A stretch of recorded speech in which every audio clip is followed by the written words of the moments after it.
ایک گھنے جنگل میں ایک بوڑھا شیر رہتا تھا۔ وہ اپنی طاقت اور دھاک سے پورے جنگل میں مشہور تھا۔ ایک دن وہ اپنی غار میں آرام کر رہا تھا کہ اچانک ایک چھوٹا سا چوہا غار کے اندر کودتا ہوا آیا۔ اچانک وہ شیر کے اوپر جا گرا۔ شیر کی آنکھ کھول گئی اور وہ غصے سے دیوڑا، کون ہے جو میری نیند خراب کر رہا ہے؟ چوہا ڈر گیا اور بولا، مہاراج معاف کیجیے، میں نے جان بوجھ کر ایسا نہیں کیا، میں بس کھیل رہا تھا اور غلطی سے آپ کے اوپر آ گیا۔ شیر نے چوہے کو اپنے پنجے میں پکڑ لیا اور غصے سے کہا، تجھے ہمت کیسے ہوئی تو میرے اوپر کودے؟ کیا تو نہیں جانتا کہ میں تجھے ایک ہی جھپٹے میں کھا سکتا ہوں؟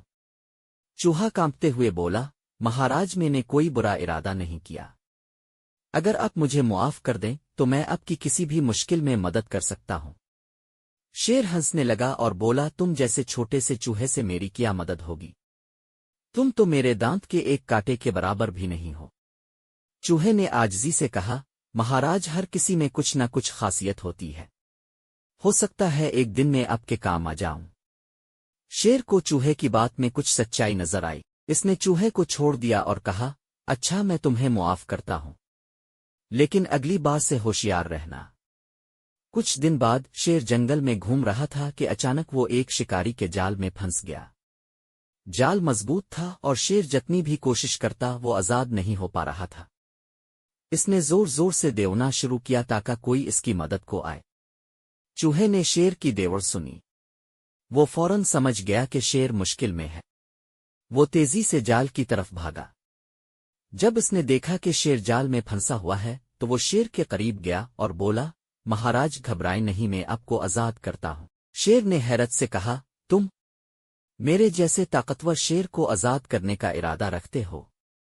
چوہے نے مسکراتے ہوئے کہا، ہاں مہاراج، ہر کسی میں کچھ نہ کچھ خاصیت ہوتی ہے۔ چوہے نے اپنے تیز دانتوں سے جال کو کاٹنا شروع کیا۔ تھوڑی ہی دیر میں جال ٹکڑے ٹکڑے ہو گیا اور شیر آزاد ہو گیا۔ شیر نے چوہے کو دیکھا اور مسکرا کر کہا، تم نے سچ کہا تھا چوہے، میں نے تمہیں چھوٹا سمجھا لیکن تم نے میری جان بچا لی، آج سے تم میرے دوست ہو۔ چوہے نے خوشی سے کہا، مہاراج دوستی کا کوئی سائز نہیں ہوتا، ہر کوئی کسی نہ کسی کی مدد کر سکتا ہے۔